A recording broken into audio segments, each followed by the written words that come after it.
I was sitting at my usual table in the corner, sipping on my coffee, watching people come and go. I've always loved observing people. It's like catching glimpses of tiny stories unfolding in front of me. That afternoon, the restaurant was busy. Families, couples, groups of friends, all enjoying their meals, lost in their own little worlds. That's when I noticed them. A well-dressed man in his late 40s walked in with his daughter. She looked about 18 or 19, dressed in designer clothes, her long, sleek hair cascading down her shoulders like she had just stepped out of a salon. Everything about her screamed wealth. Her branded handbag, the sparkling jewelry, the way she carried herself, looking around like the restaurant wasn't good enough for her.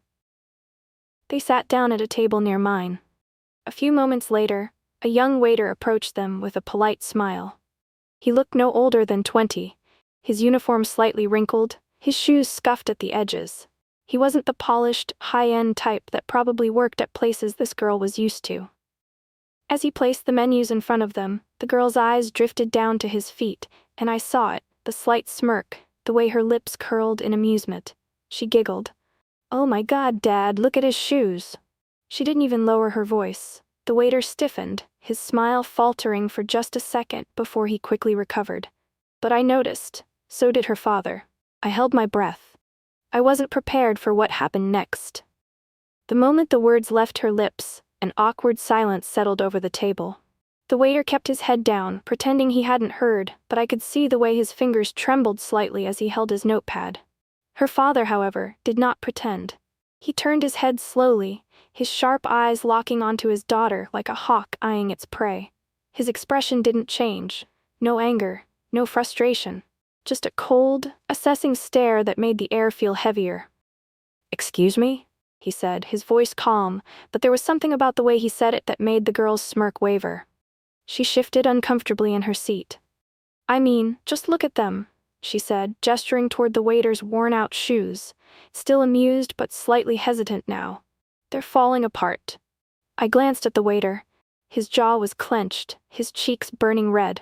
He was trying so hard to keep it together. I wanted to say something, but before I could, her father spoke again. "Apologize," he said, his tone flat, unreadable. The girl blinked. "What? You heard me." He placed his hands on the table, leaning forward slightly. "You will apologize to this young man, right now." Her face twisted in disbelief. "Dad, are you serious? It was just a joke." He didn't move, didn't blink. "If you think humiliating someone who is working hard to earn a living is funny, then I have failed as a father." The girl's confidence crumbled. She looked around, suddenly aware of the people watching. Her cheeks flushed, not out of shame, but out of embarrassment. The waiter, to his credit, kept his composure, though I could see his hands gripping the notepad tightly. I held my breath. Would she do it? Would she actually apologize? Or would she walk out, refusing to accept she was wrong? The tension in the air was thick, and I could feel something big was about to happen. And then she made a choice. The girl's jaw tightened, her perfectly manicured nails tapping against the table as she glanced around the restaurant. People were watching now, whispering, curious. Her father didn't take his eyes off her. He wasn't yelling, wasn't scolding her in the way parents usually do. No, his silence was far more powerful. She huffed, rolling her eyes. "Fine," she muttered, turning toward the waiter. She barely looked at him as she spoke. "Sorry. Okay?" It wasn't genuine. It was the kind of apology people give when they just want to end an argument. Quick, careless, empty. The waiter nodded, offering a small, polite smile, but I could tell it didn't mean much to him. Her father, however, wasn't satisfied. He exhaled deeply and leaned back in his chair, rubbing his temples as if he was suddenly exhausted. "You still don't get it, do you?" he murmured, more to himself than to her. The girl frowned. "What do you mean?" I apologized. Her father reached into his wallet and pulled out something, an old, crumpled photograph. He placed it on the table and slid it toward her. She hesitated before picking it up. As she stared at it, I saw her expression shift. The arrogance in her face melted into something softer. Confusion. Then realization. I couldn't see the photo from where I was sitting, but whatever was in it had shaken her. What is this?" she asked, her voice suddenly small. Her father's eyes darkened. "That," he said, "is my father. When I was his age." He nodded toward the waiter. The girl's eyes widened. I leaned in slightly, my heart pounding. Something told me this story wasn't over yet. The girl stared at the photo, her fingers gripping it tighter as if she needed to hold on to something solid. I could see the change in her eyes: shock, confusion, disbelief. You were a waiter?" she asked, her voice quieter now. Her father nodded. "Not just a waiter. I was struggling. Those shoes you just laughed at? Mine were worse." He leaned forward, resting his elbows on the table. I had holes in them. The soles were coming apart. Every step I took, I could feel the ground beneath me, and every day, I prayed they'd last just one more shift. I glanced at the waiter. His posture had changed slightly, not as tense now, but still wary.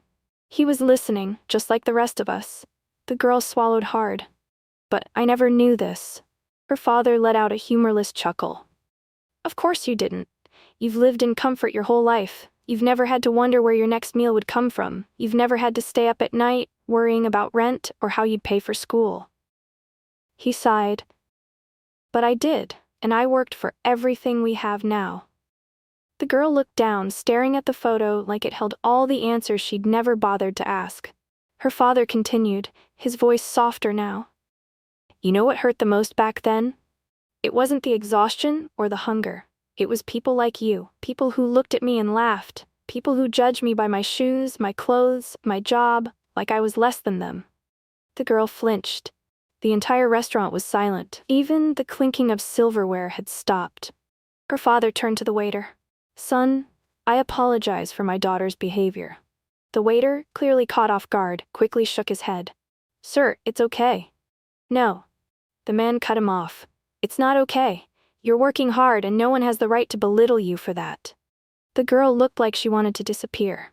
I could feel the weight of her father's words pressing down on her, breaking through that layer of arrogance she had worn so easily. Then, something I didn't expect happened. She looked up at the waiter, really looked at him this time, and said, "I'm sorry, for real this time." And this time, she meant it. But the night wasn't over yet. Something even more shocking was about to happen. The waiter blinked in surprise, clearly not expecting a sincere apology. He hesitated for a moment, then gave a small nod. "It's all right," he said, his voice steady but cautious. The girl's father watched her for a few seconds before turning his attention back to the waiter. "What's your name, son?" "Daniel, sir." Her father nodded. "Daniel, how long have you been working here?" Daniel shifted uncomfortably. "A little over a year."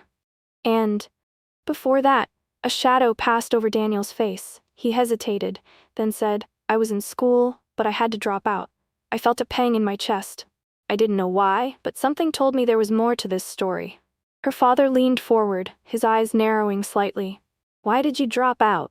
Daniel let out a small, almost bitter laugh. "Because life doesn't wait for you to be ready." He glanced at the girl before looking back at her father. "My mom got sick, medical bills piled up, rent was due, so I did what I had to do." He gestured at his uniform. "This isn't my dream, but it's my reality." The girl's face fell. For the first time that night, she had nothing to say. Her father, however, seemed thoughtful. He studied Daniel for a long moment, then leaned back in his chair. "What were you studying?" Daniel looked confused. "Sir?" "If you didn't have to drop out," her father clarified, "what would you have studied?" Daniel hesitated, as if saying it out loud would be painful. Then, finally, he said, "Engineering. I wanted to be an engineer." A silence stretched between them. Then, without warning, the girl's father reached into his pocket and pulled out a business card. He placed it on the table and slid it toward Daniel.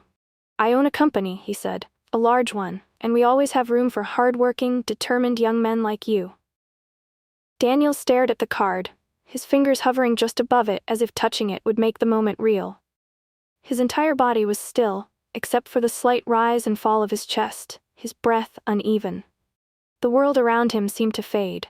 No clinking plates, no hushed whispers from nearby tables, no distant hum of conversation. Just the weight of this one moment pressing down on him. The girl's mouth fell open, her expression caught between disbelief and something else, something she wasn't used to feeling. "Dad, are you serious?" Her voice was quieter now, not filled with the same sharpness it had before. Her father didn't even glance at her. His focus remained on Daniel, his eyes steady, unwavering. "You remind me of myself at your age," he said, his voice firm but not unkind. He nodded toward the card on the table. "Come to my office tomorrow morning. Let's talk." Daniel's hands trembled as he finally picked up the card, gripping it carefully, as if it were something fragile, something he wasn't sure he deserved to hold. He slowly turned it over, reading the name printed on it. His breath caught in his throat. This wasn't just any company. It was his company.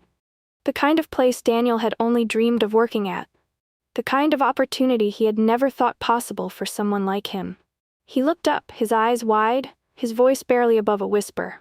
"Sir, I don't know what to say." The man simply held his gaze, his expression unreadable. "Say you'll be there." Daniel's throat felt tight. A million thoughts raced through his mind. Doubts, fears, hopes. He wanted to believe this was real, that this wasn't some cruel joke.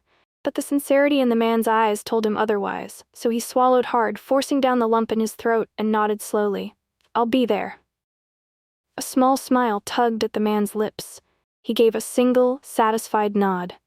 "Good." For the first time that night, Daniel allowed himself to breathe.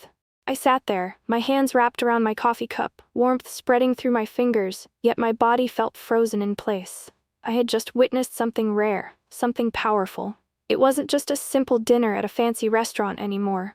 It was a moment that had shifted the energy in the entire room. The girl, who had walked in with her head high, dripping in privilege, had been humbled in a way that words alone could not teach. It wasn't just her father's stern gaze or his unexpected revelation. It was the weight of understanding settling in her chest, reshaping the way she saw the world. And Daniel, the young waiter who had started his shift like any other, endured humiliation, yet held himself together with quiet dignity.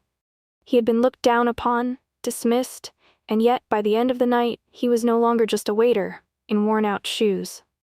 He was a young man on the brink of something life-changing. The father, his presence commanded respect without raising his voice. His actions spoke louder than any reprimand ever could. In a single night, he had managed to change his daughter's perspective, uplift a hard-working stranger, and leave an entire restaurant in silent awe. As their meal came to an end, the girl barely spoke. She poked at her food, lost in thought, her expression softer than before. It was clear something had shifted inside her, and when they stood up to leave, something remarkable happened. She turned back, not out of boredom, not out of disgust, but out of something different, something unfamiliar yet genuine. Respect. And maybe, just maybe, a touch of admiration. Daniel met her gaze just for a second, his own expression unreadable. But then, ever so slightly, he nodded. A silent exchange, an unspoken understanding. I smiled to myself as I took another sip of my now lukewarm coffee, letting the moment sink in. Some lessons in life don't come from books, classrooms, or lectures. They come in the form of unexpected encounters, ones that shake your perspective, force you to pause, and make you see the world a little differently. That night, in a quiet restaurant filled with strangers, a lesson was learned. And none of us would forget it. Thank you for watching. I hope you enjoyed this story and found it meaningful. If you did, please like, comment, and share to help spread the word. It really means a lot. And if you're not subscribed yet, be sure to subscribe so you don't miss any new content. Your support makes all the difference and helps me create more stories for you. I'd love to hear your thoughts, so leave a comment below. See you in the next one.